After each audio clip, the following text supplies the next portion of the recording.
start off by talking about your job. Do you work or do you study? I work as a cabin crew. It's been 2 years that I've been working as a flight attendant. It's good. What do you enjoy about your job? So I feel like there's a lot of perks, but there are a lot of negatives to it as well. Like it's a physical job. It requires you to be a very healthy person. You need to exercise a lot. You need to work out. You need to look you need to take care of yourself. You need to take care of your diet. But what I enjoy the most is that, you get to go to all these places that you maybe would have only dreamed about. So for me, I think that's the biggest perk, that I can go to all these places, see all those landmarks that I have been seeing when I was a kid, or meet all those people. Why does someone need to be fit and healthy to do your job? Because it's a very physical job. You need to always be on your toes. There's a lot of walking. I mean, for me, on an average day, I walk about like 10,000 steps. Easy. Like 6,000 maybe on a flight. But then when you land, you go to the airport, you go to the hotel, and you obviously want to go out, have some food or drinks. So I prefer walking. So usually on an average, I do like 10 to 15,000 steps, which I like as well. But then it also, it's a lot of exhaustion because you're already tired.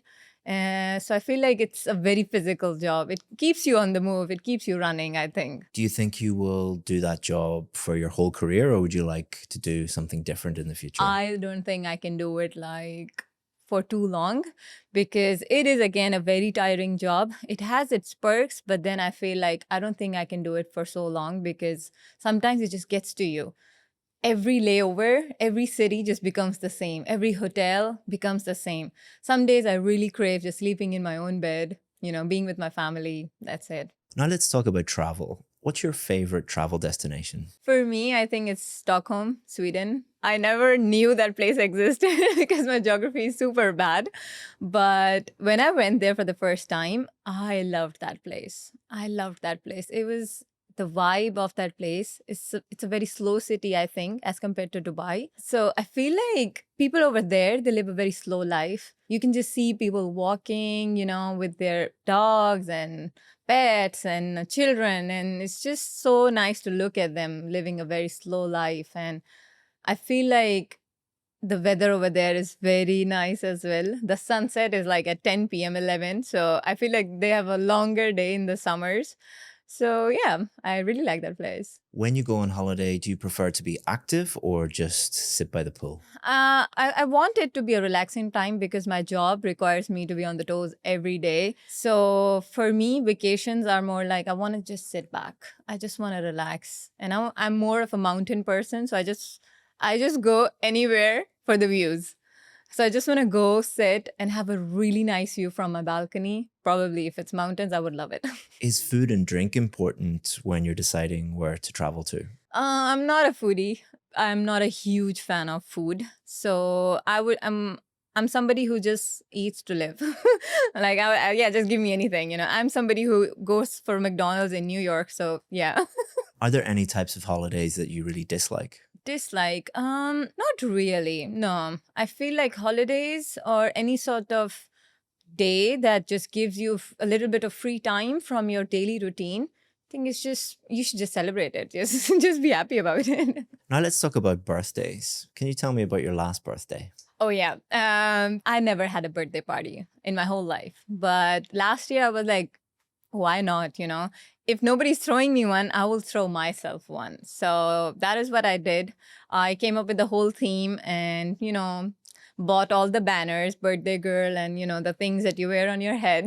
Although I felt for a minute that I was way too older for that, but I was like, never mind. I should just do it.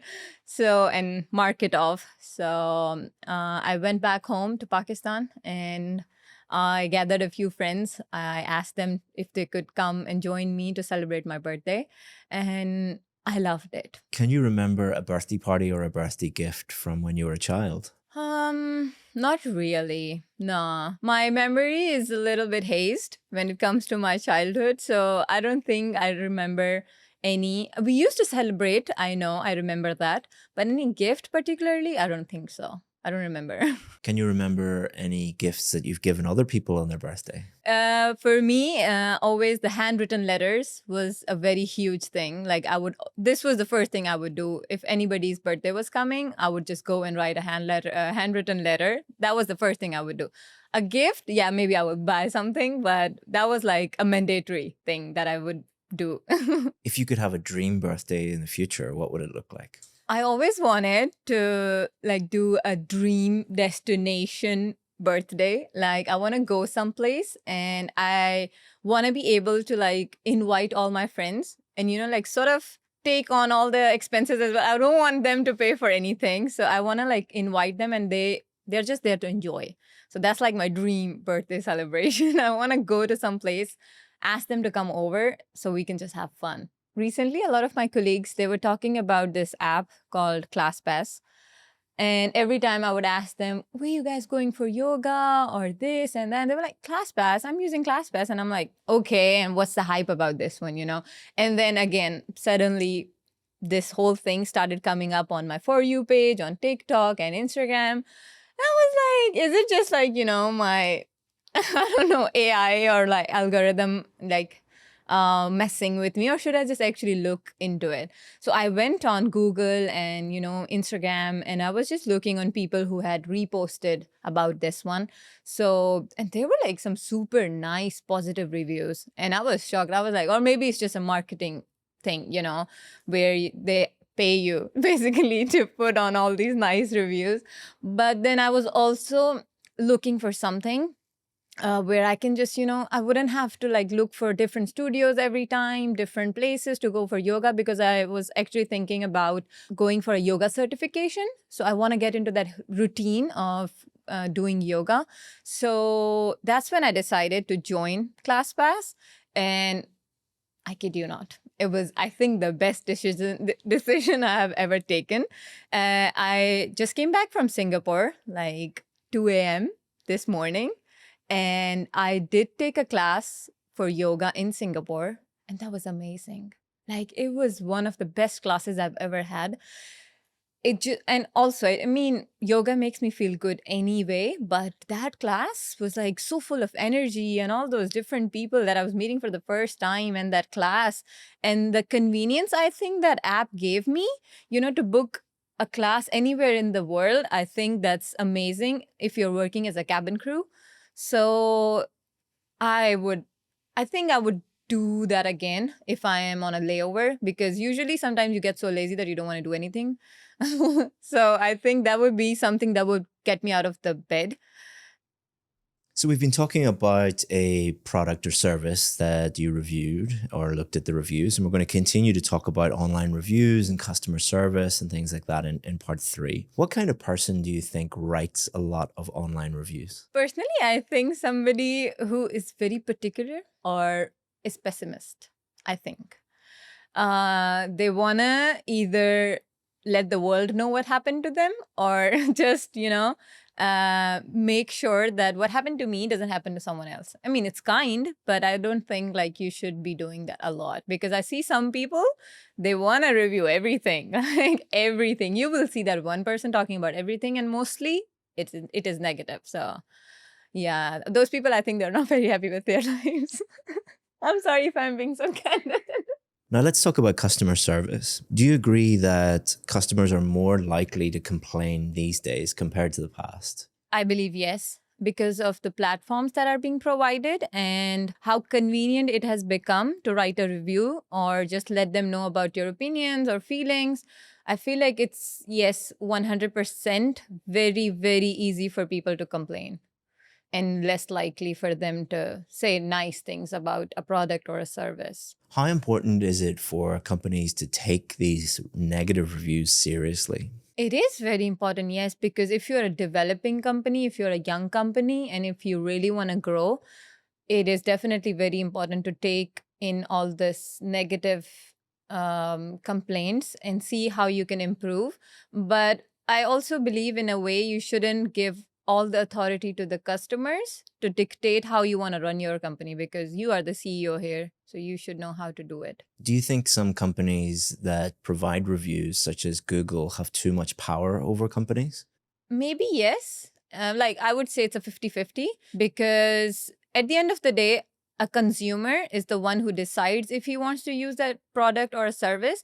But mainly, if you are giving somebody the first impression that it's not a very good product or a service, so people are less likely to go for it. If Google or all these places are the first places that they're going to go and read maybe 3 or 4 negative reviews, that's when they decide they're not going to go for this one. So I feel like it's a 50-50. So I'm going to give you some feedback on part 1, part 2, and part 3, and then we're going to talk about your scores and give you feedback and how you could improve. So I really like the way that you addressed part 1 in a very informal way. You were using lots of idiomatic language and lots of informal language and things like saying, I'm always on my toes and I'm not a foodie. And, and it was like talking to a native English speaker. A lot of people think that you get a higher score for using really academic formal language. That's actually not the case. You would get higher marks for using more informal language like you did, because it's actually more difficult. Anyone can learn a list of academic phrases. It's very, very difficult to learn those idiomatic phrases like these. Sometimes it just gets to you. Okay, and what's the hype about this one?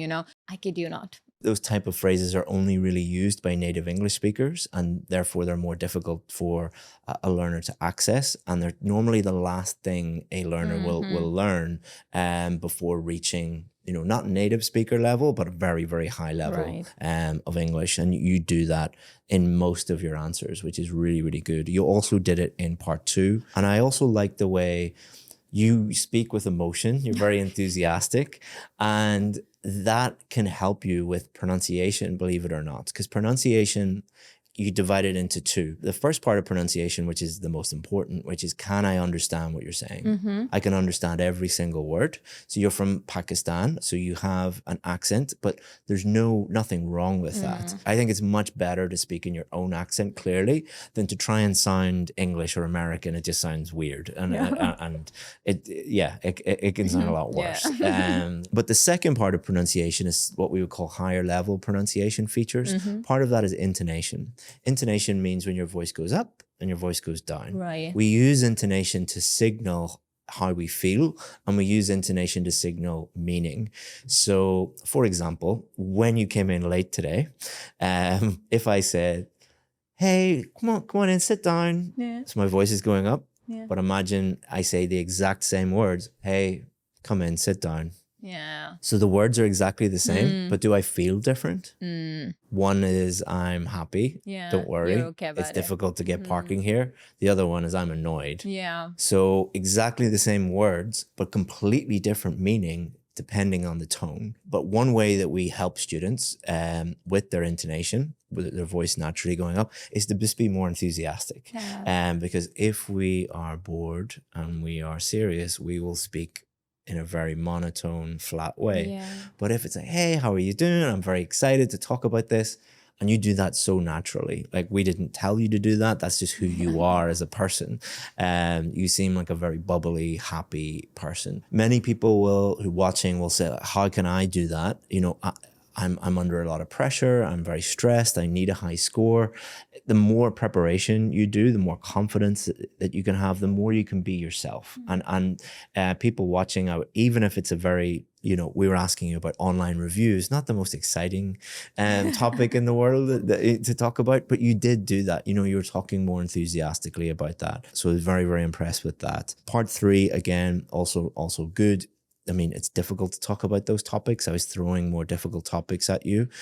One way that you could possibly develop your answers a little bit more would be to go a little bit deeper on the examples. So you were saying, well, there's all these platforms that do reviews. So maybe pick one of them. That could be Google, that could be Facebook, that could be Trustpilot or whatever it is. If you can't think of them, don't, but it just makes it easier for you to discuss that and talk about that a little bit more detail. But you did that a lot. Like, you were talking about Classpass, you were talking about Singapore and the yoga class. Like, you were going into a lot of detail and showing examples naturally. It's just if you got stuck. So sometimes they will, especially at your level, if they think you might be like a band 8, band 9, in part 3, they will throw really difficult topics okay. at you because they want to test you and they want to stretch you. Like, is this person a band 8 or a band 8.5 or a band 9? They won't throw easy stuff at you. They'll throw more difficult stuff at you Right. because you're capable of doing that. So if that happens, always give an answer.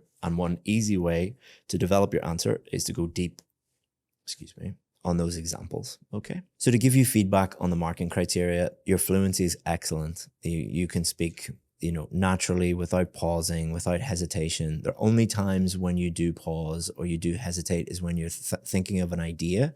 You're never pausing and hesitating because you're searching for the right word or the right grammar, or you don't know how to say it in English. It's always just thinking of the content rather than the language, if that makes sense.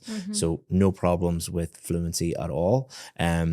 I haven't tested you too much on really difficult topics, but I think you would be fine. Your pronunciation is very, very impressive, crystal clear, and you're using those higher level pronunciation features like intonation. You also use a lot of things like connected speech. For example, you don't say, I went to a yoga class in Singapore. I went to a yoga class in Singapore. Like, you're linking sounds and words together very, very well, like a native English speaker would. It's very, very impressive. Your grammar and your vocabulary is also very good. Your vocabulary, you have a wide range of vocabulary. I love how much idiomatic language you're using. Sometimes you will use it a little bit inaccurately, but it's tiny little slips. Like you were saying, I'm on the toes rather than on my feet. So a native English speaker would say, like, I'm on my feet all day, not on the toes. So on your toes means that you're standing to attention and you're ready for something to happen. I don't think that that's what you meant. No. I think you meant on my feet all day means standing all on your toes means that like something is about to happen, and you're like, so, but it was a tiny slip out of many, many other correct usages of idiomatic language. And we'll put some on the screen here. Your grammar as well, you have a very wide-ranging grammar, and you can use like any tense, any grammar structure. Again, kind of similar to the on the toes. You do make tiny little errors, but they're what we would call slips. So I make slips, and I'm a native English speaker and I teach English for a living. Everybody makes little grammatical slips from time to time. So for example, I think that you made a little article mistake from time to time, but it's not like every time you need to use articles like the and you make that mistake. It's like once in 15 minutes, you will make that tiny little mistake. Very similar to how a native English speaker would make those kind of mistakes. That's why in the marking criteria for band 9, the top band for grammar, it actually says they only make minor slips very, very infrequently. And that's what you do. So overall, I can't give you a huge amount of negative feedback because you did very, very well. And what I've done for you guys is I've analyzed hundreds of band 9 transcripts from our successful VIP students, and I've put the 100 most used words into a PDF for you. If you want that, go to the description or the pinned comment. You can download it for free. If you want to see another very high level student, you can click here, or if you want more help with speaking, you can click here.